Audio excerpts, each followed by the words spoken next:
Welcome back to TechKidFX for another price prediction update, and in this video I'll be giving you a price prediction update on Polygon Matic, whose current price stands at the $0.8602 mark. And here on TradingView the market is up by 1.7%, and in this video I want to give you the key scenarios that I expect to play out, basing my analysis on the Elliot waves and the Fibonacci's, and also the key areas of support and resistances. So if you're interested in such content, make sure that you stick around till the end of the video. And I'll kickstart the video by giving a brief of what has been happening on this chart. Polygon Matic from the all-time high has been seeing lower prices in this massive ABC corrective movement, which has now taken us back to around the $0.32 mark, and having done so, I believe it has done the minimum that we expected it to do in its ABC corrective movement, and soon we might see a very nice bounce to the upside in this Elliott wave structure, having a wave 5 taking us back to an all-time high. And I believe we are in the formation of a first wave to the upside here on the Polygon Matic chart. And if I jump to the 4-hour chart so that I can show you the formation of a wave 1 to the upside and also get a target area for that first wave to the upside. Within a wave 1, we also expect to see fractal waves in formation within a wave 1, and I believe that is what is information here on the Polygon Matic chart. And if I get a little bit into the details of the formation of this fractal wave so that it can also give me the key scenarios that I expect to play out. After making our low at around the $0.32 mark, we saw a very nice bounce to the upside in the formation of a wave 1, then saw a very nice retracement to the lower side in the formation of a wave 2, and using the Fibonacci's, we can get a minimum target area for that second wave to the lower side by connecting the fibs from the low of the wave 1 to the high of the wave 1. That gives me a minimum target area for that second wave between the fib level 0.382 and the fib level 0.618 as a maximum, and you can see that wave 2 retraced into that target area. Then we saw a very nice bounce to the upside in the formation of a third wave, which I had a target area here on the charts at around the $0.93 mark, and that I was basing it on the trend based Fibonacci's, connecting the fibs from the low of the wave 1 to the high of the wave 1, then dragging the fibs to the low of the wave 2. That gave me a minimum target area for that third wave to the upside at the fib level 1.618, and that is at around the $0.9296 mark.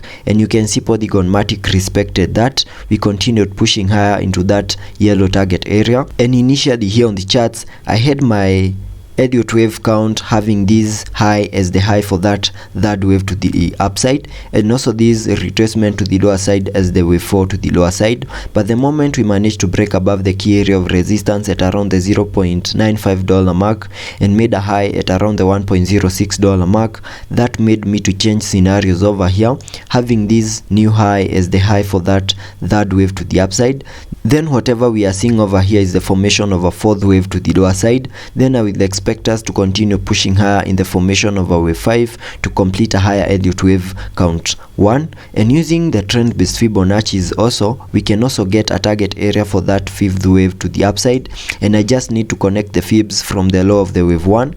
to the high of the wave 1. Then because a wave 5 to the upside travels the fib level 0.618 through wave 3, I need to drag the fibs to the high of that third wave right there. Then that gives me a minimum target area for that fifth wave to the upside to complete a higher Elliott wave count 1 at the fib level of 0.618, and that is at around the $1.2486 mark. So that's my target area for that fifth wave to the upside to complete a higher Elliott wave count 1. So getting back to the formation of the fractal wave in the formation of a wave 4 so that it can give me the key scenarios that I expect to play out on this chart.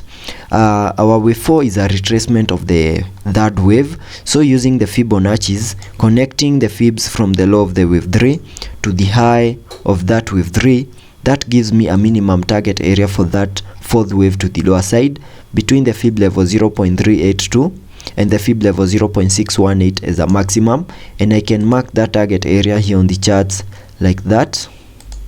then remove the fibs, and you can see Polygon Matic has continued to respect that. And within this yellow target, we also have a key area of support at around the $0.78 mark, which gave us support. We saw a retest and continued pushing to the upside over here, but we are yet to maximize the yellow target in the formation of a wave 4 over here, and that is what gives me the key scenarios that I expect to play out on this chart. There are two ways we can look at this movement as, and because a wave 4 is a corrective movement, we also expect to see a corrective wave within a wave 4. That is an ABC corrective movement within a wave 4, and I believe we can see a wave A over here. Then we saw a very nice bounce to the upside in the formation of a wave B, then made a new low at around the $0.75 mark in the formation of a wave C. That's the first way we can view this movement to the lower side as, and maybe the low was in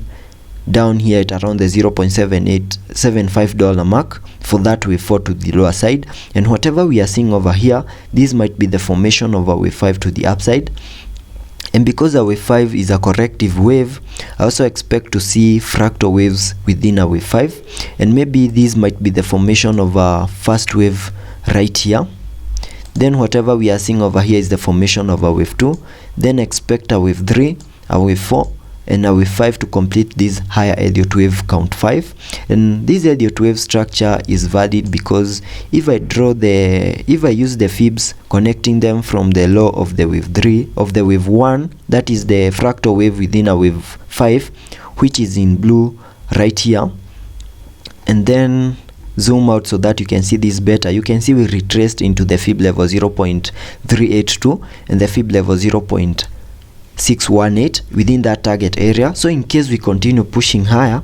that movement to the upside in this Elliott wave structure might be valid. So let's be patient and see how that plays out. It's also possible that we might view this movement to the upside as something else, having it as a massive ABC corrective movement, and the low for that fourth wave is not yet in because we did not maximize our yellow target area. And whatever we are seeing over here might be just a massive ABC corrective movement, having this as the wave A. Then we have the high for that wave B, and we are yet to see the formation of a wave C to the lower side to get us into this yellow target area and also maximize it. So that's the second way we can view this movement as, and I believe that is what might play out on this chart. We are going to continue unlocking lower prices and in the formation of our wave C and get us into that yellow target area, maximize it, then continue pushing higher in a 5-wave structure to complete a higher Elliott wave count 5 and also a higher Elliott wave count 1. So let's be patient and see how that plays out. We also need to have invalidation points here on this chart of this Elliott wave structure, and we can only invalidate this Elliott wave structure in case our wave 4 over here retraces into the high of that first wave, that is retracing back to around the $0.62 mark, that is within this dotted line.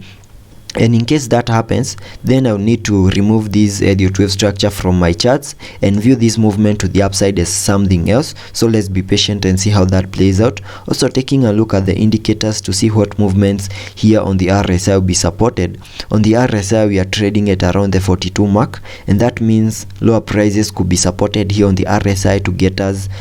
into our yellow target area in the formation of our wave C. So let's be patient and see how that plays out. Also taking a look at the MACD, on the MACD we have printed a bearish cross, and that would mean lower prices could be coming our way. So let's be patient and see whether we are going to maximize our yellow target area in the formation of our wave 5, in the formation of our wave 4, before we continue pushing higher in the formation of our wave 5. That's all for this video.